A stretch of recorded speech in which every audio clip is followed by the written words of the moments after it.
우리 박범계 장관께서 한명숙 모의금 교사 사건에서 수사기권 발동을 하셨는데, 공수처행을 예약을 하는 거죠. 저는 그 한명숙 전 총리님께서 겪으신 고초를, 곁에서 거의 봤습니다. 그 한명숙 총리님께서 받으신 재판의 전부 다를 제가 참관을 했습니다. 방청석으로 참관을 했는데, 그 한만호 사장, 건설회사야 한만호 사장의 그 사건, 그죠? 그 사건이죠. 그리고 그 전에 또 있습니다. 그 전에 곽영욱 사건이 있었습니다. 곽영욱 사건. 그건 뭐냐면, 짐 리브스, 엠메님, 짐 리브스 64년, 여자 57년 저작권은 저작자 4, 5, 70년 보호. 일단 계산상으로 13년 이해제. 그렇군요. 네. 뭐 사면 되죠, 뭐. 곽영욱 전 대한통운사장. 곽영욱 전 대한통운사장이 뇌물을 줬다고 해가지고선, 한명숙 전 총리께서 재판을 3년간 받았습니다. 2010년도에 한명숙 전 총리님은 서울시장 후보셨거든요. 그때 왜 제가 한 총리님께서 서울시장 후보가 되시고, 그리고 또 재판까지 받게 되는 그 모든 과정을 계속 지켜볼 수밖에 없었냐면요. 2010년은 저한테도 제 인생에 굉장히 큰 획을 긋는 사건이 발생한 거죠. 2010년 3월 26일, 오늘이 3월 18일이니까 앞으로 8일 뒤에 천안함 11주기가 됩니다. 2010년 3월 26일 날 천안함 침몰 사건이 발생을 하고, 한 달, 그때는 이제 처음에는 그랬습니다. 해난 사고가 발생한 거로 생각을 했죠. 근데 민주당에서 자꾸 저한테 이제 연락이 와서, 신 대표, 이 사건 어떻게 된 거냐고 자꾸 물어봐요. 제가 이제 강해를 전공을 하고 해군 장교 출신이고 그런 사람이 여의도 바닥에서 정치 분석이나 이런 거를 하고 있다는 걸 민주당 계신 분들은 아시니까, 당시에 김현 부대변인, 선아님, 안녕하세요. 아침 준비하시면서 들으시면 되겠습니다. 네. 그래서, 그때, 이제, 민주당의 부대변이셨던 김현 부대변인이 바로 전화가 왔어요. 브리핑 한번 해달라고. 도무지 이 사건이 어떻게 되는지 모르겠다. 그래서 민주당에서 특위를 만들 것인데, 거기서 어떻게 한 것을 설명해달라고. 제가 아는 게 있어요, 설명을 하죠. 이 사건이 어떻게 발생했고, 어떤 건지를, 내용도 잘 모르겠고, 방송으로 그냥 나오고 하는 내용들만, 뉴스로 나오는 내용을 봐도, 오리무중이에요. 도대체가 무슨 최초에 나올 수 있는 정보들이 다 감춰진 채 나오기 때문에 도저히 감이 안 잡혀가지고, 일단 민주당 천안함 특위 의원들을 다 모아놓고 제가 뭐라고 했냐면, 가능한, 있을 수 있는 선박 해난 사고에서 있을 수 있는 유형별로 쭉 설명을 해주고, 이 케이스에는 우리가 어떻게 대응하고, 그렇다면 우리는 어떤 자료를 요청하고, 어떤 부분의 관점에서 봐야 되고, 당연히 좌초와 충돌은 해난 사고의 원인의 95% 이상이기 때문에 그와 중심된 부분에서 혹시라도 또 군함이고, 또 그 다음에 접경 지역에서의 발생한 것이기 때문에 혹시라도 어떤 공격의 가능성 여부까지 모든 걸 다 가능성을 열어놓고 들여다봐야 된다는 부분에 원론적인 수준의 얘기밖에 할 수가 없었습니다. 그때는. 그래서 쭉 얘기를 이제 해줬는데, 그 이후에 다시 이제 연락 오기는, 그러면은 신 대표가 이 민주당의 추천을 받아서 추천조사위원이 되면 어떻겠느냐. 지금 민군합동조사단이 꾸려지고, 참 그 사건 자체가 말이죠. 군 사고인데, 해군의 사고인데, 군당국이 조사본부를 맡고 있다는 것부터가 참 아웃 오브 카몬, 상식 밖입니다. 상식 밖이에요. 그죠? 그럼에도 그 사람들이 주도를 하면서 또 구색을 갖추느라고, 흥님, 안녕하세요.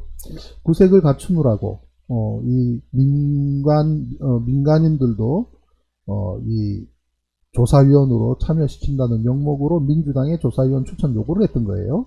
그래서 저한테 요구가 와서, 제가 조사위원 하겠다 해서 받았더랬죠. 그죠? 그랬는데 그 이후로 그냥 조사하러 갔더니 온갖 거짓말과 제가 도무지 이게 또 상식적으로 맞지 않는 주장들을 해서 무슨 속에 무슨 폭발이 있냐고 라고 했더니 그때부터 들어오는 압박이 장난이 아니었거든요. 그래서 제가 그냥 완전히 그거를 세상에 까발쳐 놓고 그 다음에 언론에다가 인터뷰하고 칼럼을 쓰고 난리를 치니까 근데 저쪽에서는 수위를 계속 높여가는데요. 그 5월달에 2010년 5월달에 도망 다녔습니다. 그래서 전화가 오고 협박에 욕설에 그래서 어떤 때는 사무실에 혼자 저녁에 있는데 전화가 딱 와서 끊기면 엄청 불안한 겁니다. 어떤 때는 우리 지금 그래 가니까 기다려라고 하면서 전화를 팍 그냥 끊어. 그래가지고 제가 그 다음날 추적을 해봤더니 평택 쪽에서 온 전화 031 전화인데 전화를 해보면은 무슨 자동차 대리점이나 다른 데 전화가 나와요. 그래서 왜 전화했냐 그러면 전화한 사실이 없다는 거예요. 그런 기가 막히는 일들이 있을 때 제가 몇 번을 노트북을 싸들고 도망간 곳이 당시에 한명숙 서울시장 후보 캠프였습니다. 저희 여의도의 건물 건너편 건물의 5층에 한명숙 전 총리님께서 서울시장 후보 캠프를 거기다가 두고 그 다음에 또 하나의 캠프는 서울시청 부근에 있었고요. 그리고 이제 그 여의도에서는 그 캠프에 있었는데 제가 이제 이 노트북 싸들고 가서 이제 한명숙 캠프로 저녁에 갑니다. 가서 뭐 전부 이제 선거운동하기 바쁘시잖아요. 그럼 한쪽 구석에 이렇게 탁 해서 앉아가지고 주변에 분들 인사하고 서프 신대표 왔다고 그럼 앉아가지고선 노트북 펼쳐놓고 이렇게 있으면 누가 봐도 한명숙 후보님 선거 운동을 도와주는 이 모습 아닙니까? 예, 그렇지만 저는 거기서 일단 피신을 할 수 있었습니다. 그렇게 몇 번 이제 제가 한명숙 시장 후보님 캠프에 밤을 거기서 보낸 적이 있습니다. 그게 2010년 5월입니다. 그런데 그 선거에 6.2 지방선거 그죠? 6.2 지방선거에서 한명숙 전 총리님께서 서울시장 떨어지셨어요. 그날 저녁에 오세훈은 졌다 하고 집으로 들어갔는데 새벽에 졸지에 불려 나와서 서울시장 당선 인사를 했던 기억이 나실지 모르겠습니다. 그게 바로 2010년 지방선거 개표 부정사건의 시발점이었습니다. 그리고 그 부정선거의 씨앗이 그대로 들어와서 2012년 대선에까지도 연결이 되는 건데요. 지금 그 오세훈 후보가 지금 또 서울시장 되겠다고 지금 저러고 있는데 2010년에 한명숙 서울시장 선거에서 새벽 1시 이후에 서초 3구, 서초, 강남, 또 하나 어디가 서초, 강남, 송파, 강남 3구에 민주당 검표 요원이 사라지고 있었습니다. 기가 막힌 사건입니다. 제가 그걸 어떻게 소상히 아냐면요.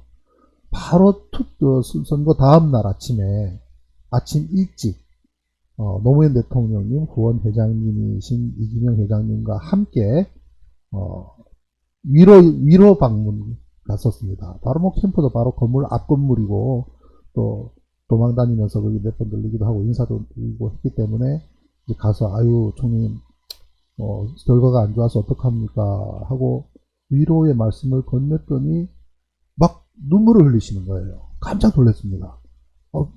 이거 뭐 안 돼서 서운한 마음은 계시겠지만 눈물을 흘릴 줄은 상상도 못했거든요. 그러면서 뭐라고 하시냐면 어떻게 이런 일이 있을 수가 있어요. 그래요. 그래서 무슨 일이 있었습니까? 새벽에 민주당 검표원들이 딱 사라지고 아무도 없었다는 겁니다. 그래서 이렇게 물어보니까 그 당시에 서울시의 구 25개 구 중에서 4군데를 제외하고 21군데가 민주당이 싹쓸이를 했습니다. 6.2 지방선거, 2010년 6.2 지방선거에서요. 민주당이 25개 구가 가운데 21개를 싹쓸이를 했습니다. 압승이고 대승이지요. 압승이고 대승인데 그런 대승을 거뒀는데도 불구하고 서울시장이 당선되지 않는다라는 것은 통계 원리상 존재할 수가 없습니다. 통계적으로 나올 수가 없어요. 네. 그래서 이제 그걸 추적을 해보니까 그 전날 복기를 해보니까 밤 11시, 12시쯤 되었을 때 한명숙 서울시장 후보 캠프에서는 이미 승리를 확신을 하고 결정적으로 확신을 하고, 자, 이제는 서울시장은 이제 이겼으니까, 자, 부시장을 우리가 누구를 둘 것인지를 이제 고민을 해봐야 되고, 뭐 그런 논의를 시청 부근에 있는 또 캠프, 현장 캠프 현장에서 논의가 있었다 그래요. 이해찬 전 총리님께서 선대본부장을 맡으셨기 때문에 이해찬 전 총리님께서 거기서 이제 같이 회의를 주도를 하고, 그러다가 새벽 1시쯤 되어서 강남 3구가 참 개표가 늦었는데 그게 어떻게 되는지 한번 체크해 보라고 이해찬 전 총리님께서 말씀을 하셨어요. 그랬더니 이제 밑에 있는 직원분들이 전화를 하니까 전화를 안 받는 겁니다. 강남 3구에서. 강남 3구가 10시 이후에 10시, 11시 이후까지 무슨 이유에서인지 그때까지 계속 개표를 미루다가 늦게 개표를 합니다. 그리고 새벽 1시 이후에 민주당 검표요원들이 아무도 없는 상태에서 개표를 진행해서 새벽 5시에 전체 판세를 뒤집어 버립니다. 전체 2만 표를 더 많이 받아서 오세훈이 당선이 된 거예요. 혹자들은 이제 그 당시에 노회찬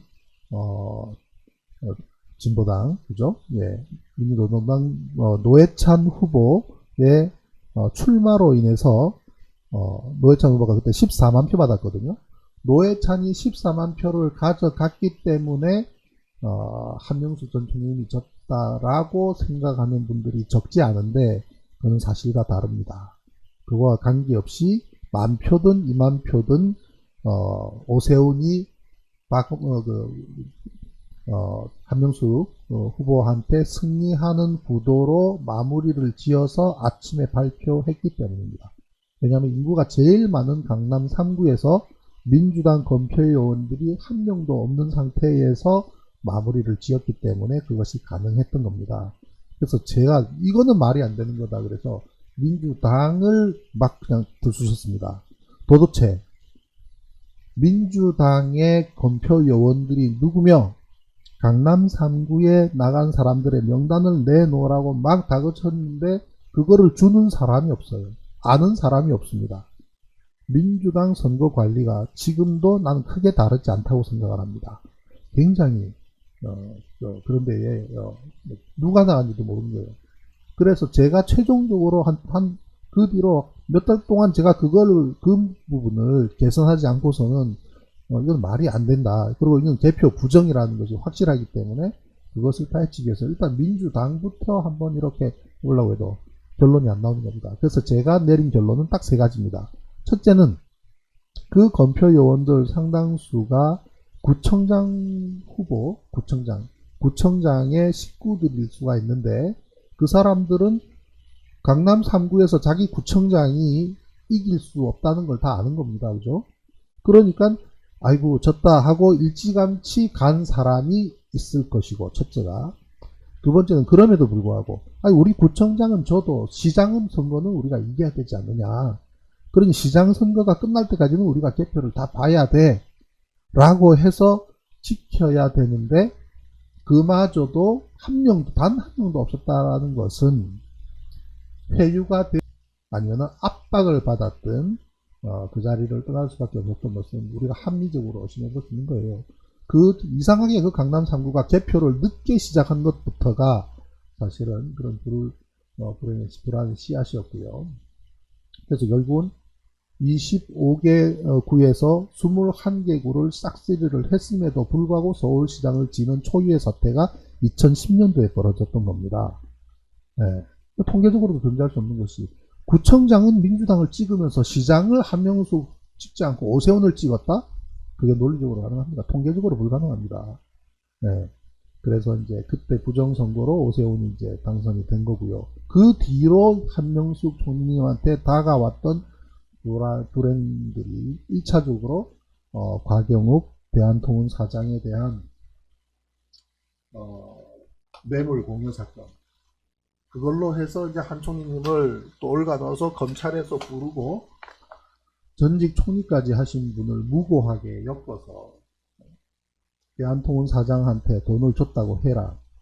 곽영욱 대한통운 사장이 재판 항소심에서 그랬습니다. 항소심에 나와서 검찰이 워낙 징그럽게, 무섭게, 징그럽게 말 다 그쳐서 내가 살기 위해서 거짓 진술을 했다고 재판정에서 양심선언을 해버렸어요. 지금 우리 한만호 건설회사 사장 건만 주목하시는 분들이 적지 않겠지만 그 이전에 곽영욱 사건이 있었다고요. 대한통운 곽영욱 사건. 예. 그래서 그 곽영욱 사건은 3년 만에 2013년에 무죄가 됩니다. 무죄가 되어서 자유로워지지만 한만호 사건이 계속 이제 그 뒤로 또 구속까지 되셨잖아요. 한 총리님께서. 예. 그 뒤로 이제 뉴스타파에서 검사와 죄수, 그죠? 검사와 죄수 그런 거 통해서 이제 더 많이 이제 굉장히 알려지는 그런 기회가 됐습니다만은 심지어 그 죄수들한테 입을 맞추고 그 거짓 증언을 하게끔 하면서 그것을 이제 알리겠다 그러니까 검사실로 불러서 삼겹살을 구워주면서까지 회의를 했다는 거 아니겠습니까? 그래서 이거를 지금 어떻게 돼가고 있습니까? 이 부분을 다시 들여다보려고 하니까 이문정 검사를 그죠? 이 사건을 맡도록 법무부 감찰을 해서 논하게 했더니 검찰이 이제 반대를 한 거죠. 그래서 수사권을 주겠다고 하니 이번에는 사건 자체를 통째로 대검에서 통째로 다른 데로 이첩시켜 가지고 졸속 수사를 하게끔 해서 최종적으로 그 당시에 회유를 했던 또 조작을 했던 검사들에 대해서 무혐의를 내려버린 거 아니겠습니까? 그걸 이번에 여기 박범계 장관께서 다시 수사 지휘를 하신 거예요. 2010년도에 그 당시에 한명숙 전 총리님의 곽영욱 그 조작 사건. 저는 그 사건 자체를 뭐 뇌물 공여 어쩌고 그러는데 곽영욱, 한만욱 뇌물 공여 조작 사건이라고 불러야 됩니다. 한명숙 사건 이런 식으로 얘기하면 안 돼요. 곽영욱 사건, 한만호 사건, 한만호 뇌물 공여 조작 사건. 검찰이 조작한 거죠, 이게. 네, 그러면서 회유를 하고 뭐 삼겹살까지 구워 들어가면서 그때 제가 이제 한번 2015년에 그 박근혜 정부 때죠. 예. 다시 보는 한명숙 재판이라는 걸 쭉 정리를 하면서 제가 2010년대 모든 재판에 가서 그걸 볼 때마다 그거를 전부 정리를 해서 바로바로 우리 그때 서프라이즈 사이트에 바로 올렸었어요. 그거를 이제 현장에서 있었던 그 내용을 그대로 이제 올렸던 것 중에 한 페이지를 제가 한번 찾아서 한번 보니까 한 사장이 한만호 사장이 법정에 나와서 그때 그랬습니다. 한 총리님 의혹을 벗겨드리기 위해서 오늘이 오기를 손꼽아 기다렸다. 재판하는 날 한 사장이 그랬습니다. 이날을 손꼽아 기다렸다. 시간이 지나고 나서 그러니까 이제 변호인이 묻습니다. 왜 지금 와서 진실을 밝히겠다는 거냐? 왜 그런 마음을 가지게 되었습니까? 하고 변호사가 물으니까 한만호 사장이 법정에서 그래요. 시간이 지나서 허위지수라 하것을 생각을 해보니까 그동안 한 총리에 대해 존경심을 갖고 있었고 거기에 대한 자부심을 갖고 있었는데 허위 진술로 인해 한 총리님이 서울시장에서 낙선하고 또 기소까지 당하여 고통을 받으시는 모습을 보면서 나 자신이 참으로 한심스러웠고 시간이 지날수록 제가 건강이 나쁘기도 했지만 죄책감에 밀려들어 심지어 목숨을 끊으려고까지 했습니다. 라고 법정에서 이야기했어요. 한만호 사장이. 네, 그러나 연로하신 부모님도 계시고 그때부터 울먹였습니다. 울먹 하면서 잠시 이제 그러다 이대로 내가 삶을 마쳐버리면 한 총리님 의혹을 벗겨드리기 어렵기 때문에 재판이 열리는 오늘을 손꼽아 기다려왔습니다. 라고 이야기했습니다. 그래서 진실을 밝히게 되었습니다. 그날 바로 이제 그 법정에서 제가 그것을 바로 그 자리에서 메모를 해서 바깥으로 튀어나가서 우리 서프라이즈에 바로 문자 메시지로 보내드렸습니다. 카오파파님 지금도 운전 중이십니까? 아, 사위와 딸들님 소리가 작습니다. 아침에 또 주무시는 분이 계셔가지고 좀 자분자분 얘기입니다. 스피커를 조금 높이십시오. 또 지금 최대한 마이크에 가깝게 얘기를 하는데요. 또 그럼 또 왕왕 또 울리기도 하기 때문에, 예, 제가 좀 목소리가 작습니다. 그래서 아침 새벽 시간에 조용하게 얘기 나누려고 하고 있습니다. 예, 그랬더니 이제 변호인이 또 묻습니다.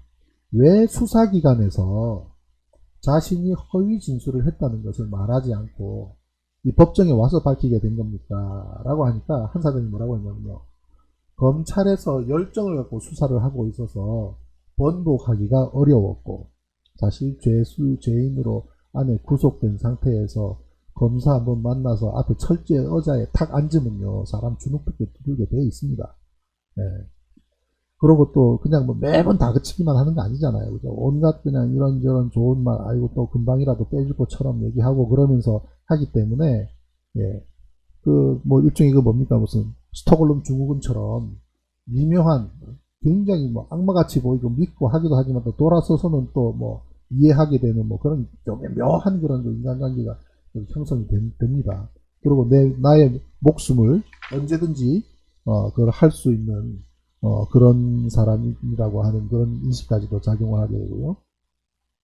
그래서, 검찰이 열정적으로 이제 수사를 하고 있고 번복하기도 어려웠지만 또 아무리 내가 검찰에서 사실이 아니라고 해도 언론에서는 그저 뭐 저렇게 나오면 그렇게 나오면 뭐 무마돼 버릴 거고, 그렇게 되면 한 총리님에 대한 의혹을 벗겨드리기 어려울 뿐만 아니라 세간에서도 그래도 받았을 것 아니냐, 그래도 돈을 받았을 것 아니냐는 의혹이 나오게 될 것이기 때문에 법정에서 밝히겠다고 작심을 하고, 한 총리님의 누명이나 억울한 것을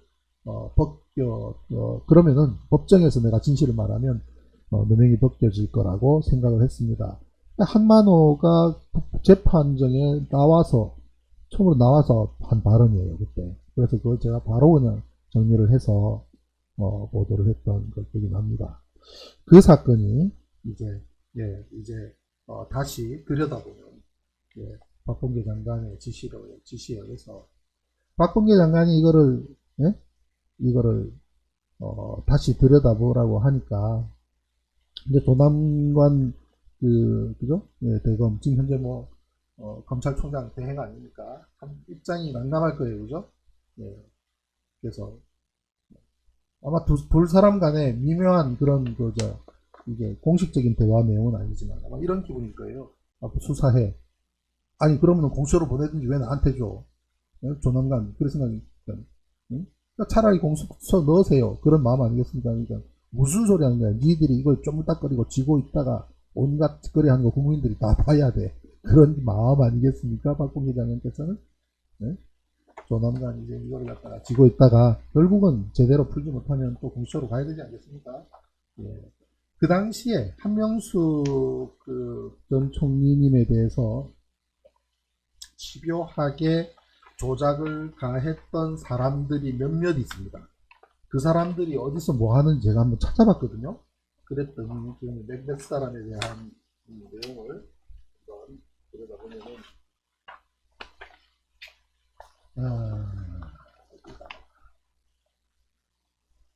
대검 중수부에 있었던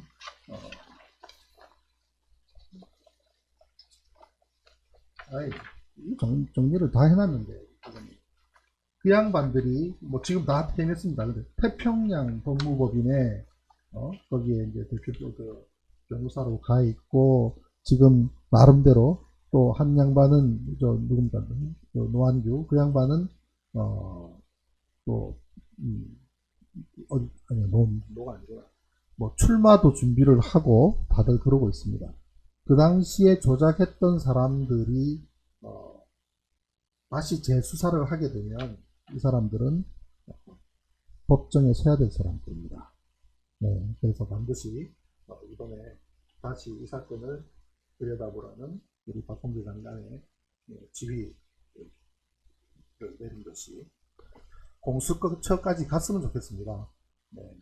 그래서 2010년도에 또 이 사건, 그 이후로 제가 이 검찰의 조작 사건에 또 한명수 총리님 말고 또 강금원 회장님, 그죠? 노무현 대통령님의 정치적인 평생 동지셨던 강금원 회장님 재판도 처음부터 끝까지 제가 다 이제 봤었습니다.